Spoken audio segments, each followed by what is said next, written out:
All right, diving right in today. We're looking at all those ADHD and focus notes and links you sent. You've got some fascinating stuff here. A YouTube video by Andrew Huberman and excerpts from Jessica McCabe's book, How to ADHD. Yeah, it looks like you're really interested in a well-rounded view of ADHD, the science and the lived experience. You got it. We've got Andrew Huberman, the neuroscientist at Stanford, who's amazing at explaining the complex brain stuff. Right. And then, of course, Jessica McCabe.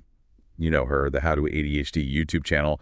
And, well, she literally wrote the book on it. And she's so good at explaining how ADHD plays out in daily life and what strategies actually help. Exactly. So right off the bat, both Huberman and McCabe question that term attention deficit.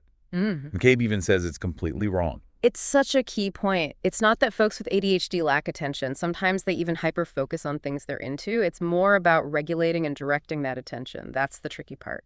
Like a spotlight that's powerful, but hard to aim.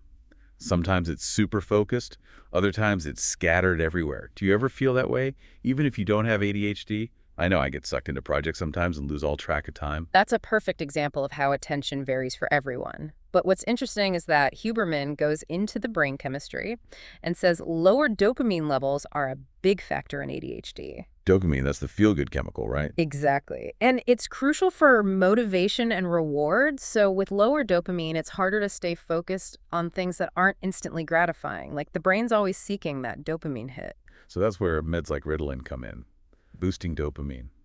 Seems like that'd be a huge help for people struggling to focus. Medication can definitely help some people, but it's not a universal solution. Actually, McCabe talks about how she initially thought of it as a cure, but then realized it wasn't that simple. She still had focus issues, even on medication. Right, it's not a magic bullet, just one part of the puzzle. Exactly. And Huberman also brings up the ethical considerations around medication, especially if there's no formal diagnosis. Now, McCabe takes us beyond just attention and talks about executive function. She calls it the brain's management system. And says for those with ADHD, it can be, let's say, a bit disorganized. Yeah, she gives some pretty relatable examples, constantly having a messy car, missing deadlines, even working too much to compensate for those struggles. It's interesting how she links these daily struggles to specific executive functions that ADHD affects: planning, working memory, emotional regulation. Oh, and remember those impulsive responses we mentioned. That's another one. Inhibiting those is tough for some people with ADHD. It's like having a weaker filter between thought and action. So it's not just being distracted or fidgety. It's a fundamental difference in how the brain manages information and actions.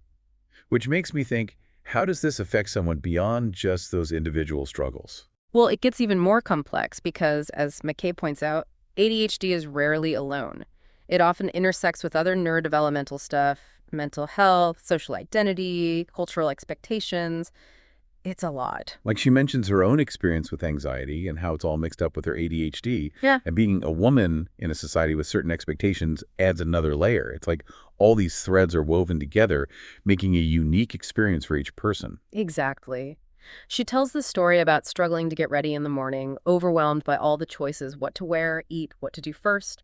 For her, it wasn't just disorganization. The decision-making became paralyzing because of the ADHD and anxiety together. Wow, that's a powerful example of how those internal experiences play out in everyday life. It really highlights the need to understand each person within their own context. Right? Absolutely. It's about moving past generalizations and acknowledging the huge diversity within the ADHD community. Yeah. Okay, so we've busted some myths, looked at the brain science, touched on how complex ADHD is. Now, what can people actually do about it? Both Huberman and McCabe say it's not about trying harder, but about strategies that work with the ADHD brain. Yeah, McCabe has this great framework she calls FOCI-US. Figure out the cause, use a strategy. It's all about identifying the root of the problem and then finding tools and techniques that fit your brain and life. That's so smart, like figuring out your own personal instruction manual. So what specific strategies do they suggest? Well, they both talk about external aids. Timers and visual cues can be super helpful for managing time and staying on track. McCabe even mentions using a whiteboard to plan her week and relying on alarms to keep her on schedule. I've heard visual reminders are really effective for ADHD. It's like an external support system for your brain. What else? They also emphasize modifying your environment to minimize distractions. Dedicated workspaces, noise-canceling headphones, even something as simple as turning off phone notifications can make a huge difference. It's about setting yourself up for success, creating an environment that supports your focus. Exactly. And then there's this interesting concept called body doubling. Basically, having someone present while you work. Not necessarily doing the work with you, but just being there. Like a built-in accountability buddy. Yeah. McCabe describes working alongside her husband, even though they were doing different tasks. It helped her stay focused and avoid distractions. It's like having a gentle, supportive presence to help anchor your attention. And then there's using time pillars to structure your day, leveraging routine events like breakfast, a walk, even brushing your teeth to create anchors for your schedule. Creating a rhythm for your day that your brain can latch onto. Precisely. And of course, breaking tasks down into smaller, more manageable chunks. Super helpful for people with ADHD who often get overwhelmed by big, daunting tasks. Turning that mountain into a series of smaller hills. Now, a theme that really comes through from both of them is the importance of acceptance and self-compassion. McCabe is especially passionate about this. She's very clear. ADHD is a real difference, not a personal failing. Right. It's about understanding your brain and working with it, not constantly beating yourself up. That seems so key, but how do you actually get there? McCabe shares this story about working with an acting coach who told her to stop trying so hard to fit into a mold that wasn't working. It gave her space to explore who she was and how to use her unique strengths. That's powerful. Letting go of the shoulds and embracing who you are, ADHD and all. It's about bridging that gap between who we think we should be and who we actually are.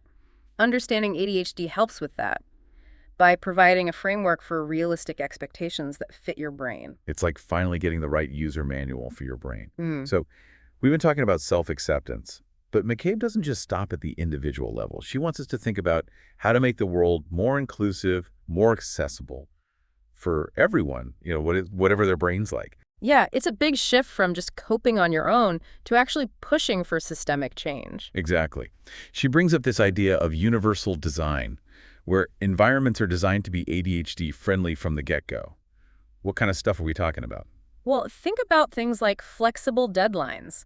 Time management is a real struggle for many with ADHD, so flexibility can be huge. Yeah, it makes sense. Different brains work at different speeds. Right. And clear communication is another big one, like giving information in different ways, breaking down instructions into smaller steps, making sure expectations are super clear. Instead of always expecting people to adapt to a system that wasn't made for them, why not design systems that work for more types of brains? Right, precisely. And don't forget about movement. Lots of people with ADHD find that moving around helps them manage their attention and energy. So workplaces or schools that encourage movement and breaks could actually boost focus for everyone, not just those with ADHD. It's a win-win. Now, McCabe is super open about how ADHD affects her sleep. She's had insomnia, restless legs, teeth grinding. She's been through it. Yeah, I remember in her book she mentioned sleep problems used to be a diagnostic criteria for ADHD. It's clearly a big deal for many people. And Huberman adds to this with some really interesting neuroscience. He explains how ADHD can mess with the body's sleep-wake cycle, that's all regulated by brain chemicals and stuff. So it's not just a lack of willpower or bad sleep habits. There's a real neurological reason behind it. Exactly. He even gets specific about how ADHD can lead to delayed sleep phase syndrome. That's where your sleep-wake cycle is shifted later than usual. Oh, so that's why some people with ADHD are night owls. Their brains are literally wired for later sleep times. Exactly. And that can be tough when you're trying to fit into a society that's all about the 9-to-5 grind. So what can people do about it? McCabe has some really practical advice. She talks about figuring out your chronotype, whether you're naturally a night owl or a morning person. Instead of fighting it, work with it. So if you're a night owl, maybe forcing yourself to wake up at 6 a.m. isn't the best idea. Right. She also emphasizes having a consistent bedtime routine, dimming the lights, a warm bath, avoiding screens, the usual stuff. And what about those nights when sleep just won't happen? McCabe says it's all about having a backup plan. Those nights of tossing and turning, they happen. The key is knowing how to deal with it afterward. Maybe a nap later, adjusting your schedule, or just accepting you might not be at 100%. Yeah, self-compassion and flexibility. Exactly. Now, all this talk about internal rhythms and patterns makes me think about relationships. McCabe is really honest about how ADHD has affected her own relationships. Yeah, she shares some pretty vulnerable examples of how miscommunication, inconsistencies, and unmet expectations can lead to tension and conflict. She talks about interrupting people, which she knows can be annoying. But she explains it's not about being rude, it's an impulse because of her ADHD. That's a great point. Something that seems inconsiderate could actually be because of a brain difference. Exactly, and it shows how important open communication is. She encourages people with ADHD to talk to loved ones about their experience and how their ADHD might show up in how they interact. So instead of blame and misunderstanding, you create space for empathy. Exactly. And for those in relationships with people with ADHD, she says, educate yourself, be patient, and remember, ADHD is real, it's neurological. It's not about just trying harder. You got to understand that different brains need different things, different ways of communicating. Absolutely. She also talks about how ADHD affects friendships, family, even work relationships. It makes sense those challenges would show up everywhere, not just romantic relationships. Right. And what's interesting is that McCabe doesn't shy away from how societal stuff, gender roles, cultural expectations, bias can make the ADHD experience even harder. So it's not just the individual and their ADHD, it's about how that interacts with all these bigger social forces. Exactly. She shares stories from her community that show how ADHD intersects with other conditions, identities, experiences. There's no one-size-fits-all with ADHD. She's really pushing us to move past stereotypes and see the real complexity and diversity within the ADHD community. Absolutely. And this leads to a really inspiring part of McCabe's work. She believes that understanding and accepting your ADHD can be a springboard for growth and positive change. Like she's saying, this is me and it's okay. And that acceptance helps you build a life that works for you. Exactly. She wants people with ADHD to see their differences not as weaknesses, but as strengths. Creativity, hyperfocus, thinking outside the box, these can be huge assets. It's about shifting from disability to different ability. Yeah. Neurodiversity is a natural, valuable part of being human.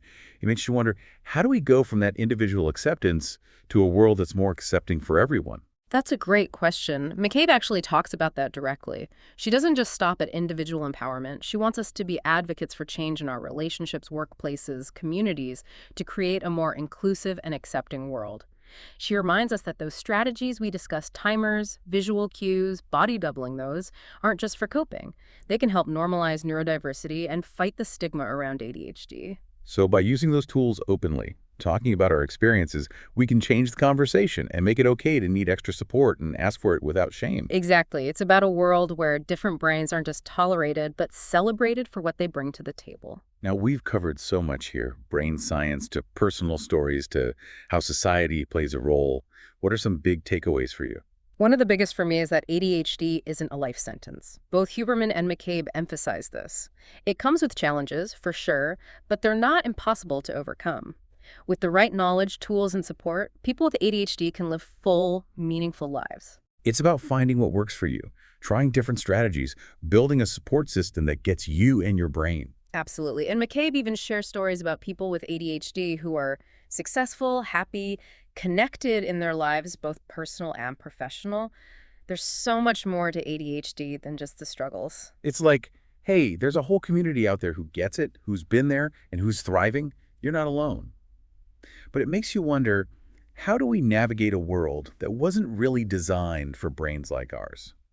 That's where self-awareness and self-advocacy are so crucial. McCabe encourages people with ADHD to really understand their brains, embrace their strengths, and create a life that reflects who they truly are. It's about knowing your needs, setting boundaries, and asking for the support you need to thrive. Owning your ADHD and making it work for you, not against you. Exactly. Remembering you're not broken or flawed. You're just different, and that difference can be a source of incredible strength and creativity. That's such an empowering message to carry with you as you navigate the world. And speaking of navigating the world, McCabe also discusses this really fascinating idea that ADHD isn't some modern invention.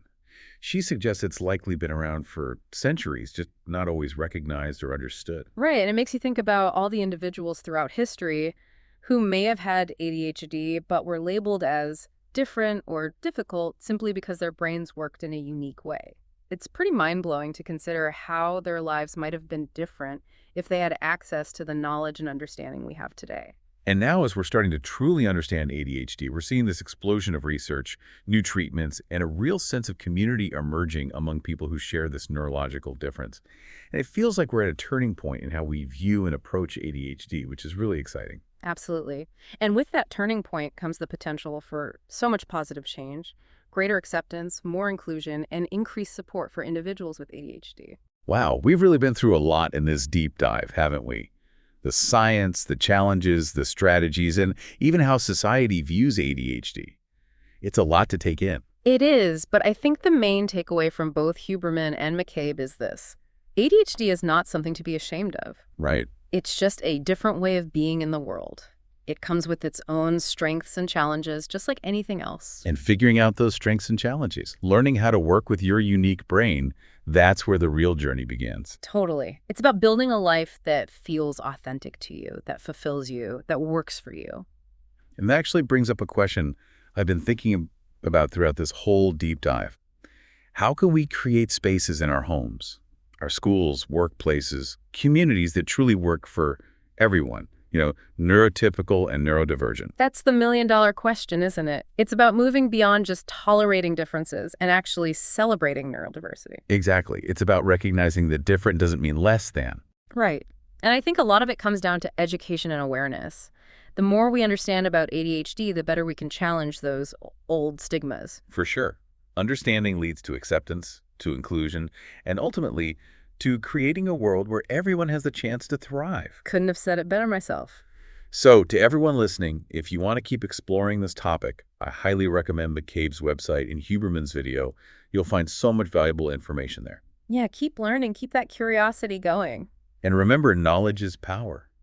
The more we understand about ourselves and each other, the more we can build a world that celebrates all the amazing ways our brains work. Absolutely. Well said.